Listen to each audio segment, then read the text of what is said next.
I was like, 13-foot tall black man lives in Oakland.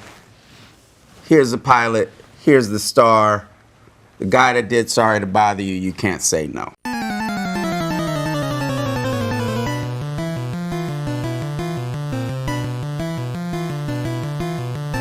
No! God, please, no! No!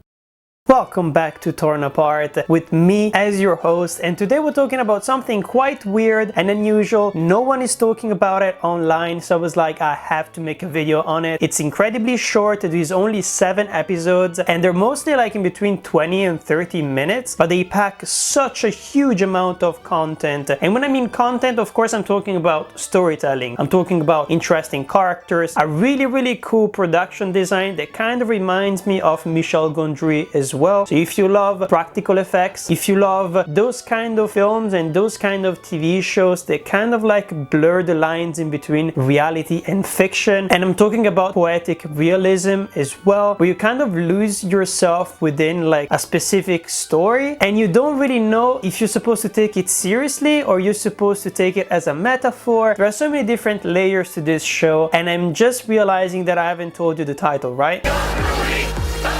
People love me.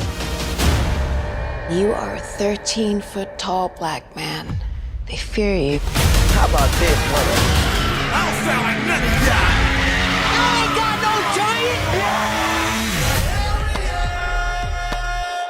It's called But I Am a Virgo, or I Am a Virgo, because I thought the bot was in it, but the bot is actually not in the official title. But I always want to describe this show by saying But I'm a Virgo, which is something that is really important to our main character that comes back in every single episode, but at the same time it's kind of fascinating because this entire show is about identity, about finding yourself. It's also about determinism because it's kind of like addressing a lot of interesting issues when it comes to superheroes, for example, and superheroes and their nemesis and which creates which. It's of course talking about capitalism, it's of course talking about socialism and communism and blending all of these things together and basically kind of like shining a light on it and explaining you how it works. So if you like the movies of Adam McKay, for example, The Big Short is a really good example, you're probably gonna love this TV show as well. It's directed by Boots Riley and I'm really liking the vibe that is going on lately when it comes to art house directors getting their weird time for TV shows. I actually reviewed a lot of them this year. We had the Nicholas Winding Refn show, we had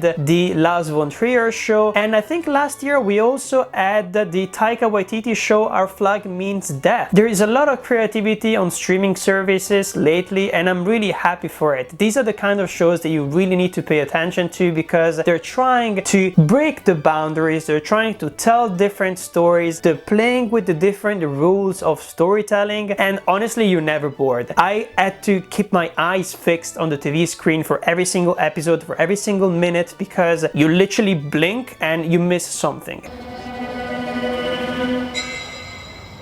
Oh shit! Hey! Hey!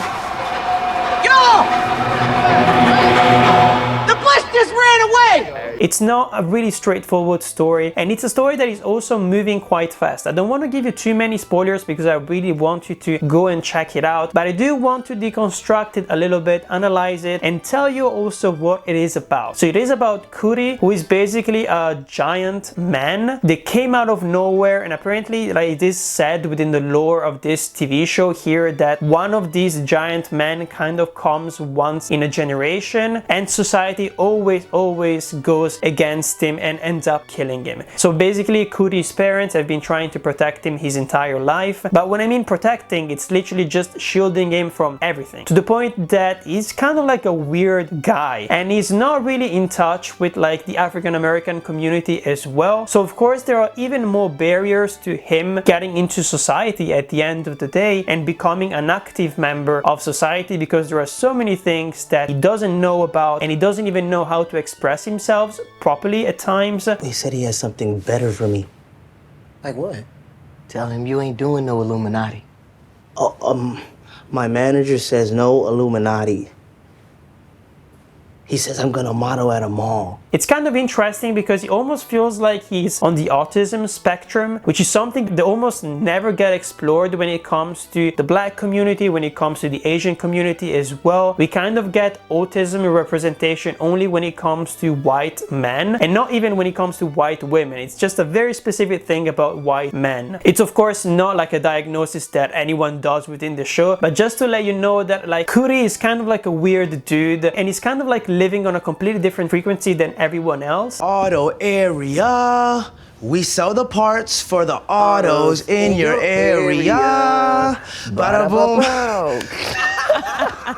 And it's kind of interesting because he's trying to find his place in the world, and he always tries to kind of like assimilate things that are going on around him, whether there are things that are going on TV screens, so the weird animated movies that you see going on in this show here, the weird advertising as well, and how people behave at the end of the day as well, especially within his community. You're at home with your family when a giant thug attacks. But you won't be caught off guard.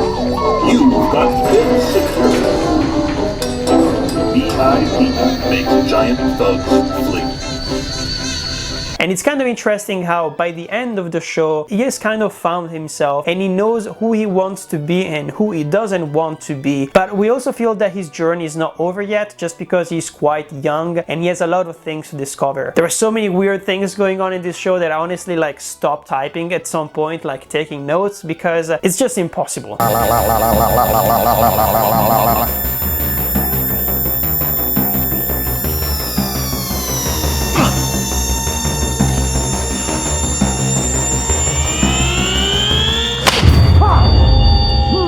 Just to give you an example, there is a girl that he meets at like a fast food chain place. She basically has a superpower as well. She has super speed. But it's interesting because Boots Riley kind of like deconstructs all of these superpowers that we have within this show and turns them around in a very realistic way. This woman, for example, she has super speed, but she cannot literally control it. It's almost like a disease that she has since she was born, meaning that everyone else around her is moving at a slower pace than her, to the point that like she misses out on a lot of things, and that she has to learn to control her power so well that she basically can slow herself down because she's going too fast, so that she can match the speed of everyone else on Earth. Her superpower is a curse, in the same way that Kuri's superpower of being like a giant man is a curse as well. And we could argue that the main hero of the story feels cursed as well by representing justice and by the entire idea of being a white savior, and how the entire society almost puts this label on him and he doesn't really know what to do with it. And at the end of the day, the only thing he can do is trust the system and use his superpower in the way that society has kind of like forced him to use them. Because for example, there is almost an entire episode dedicated to him and kind of like trying to understand him. He's a really weird dude. He's very egotistic, like literally he lives in a building that goes up and down. Instead of using an elevator, the whole building literally moves up and down, and everyone else literally they have to steady themselves because at some point,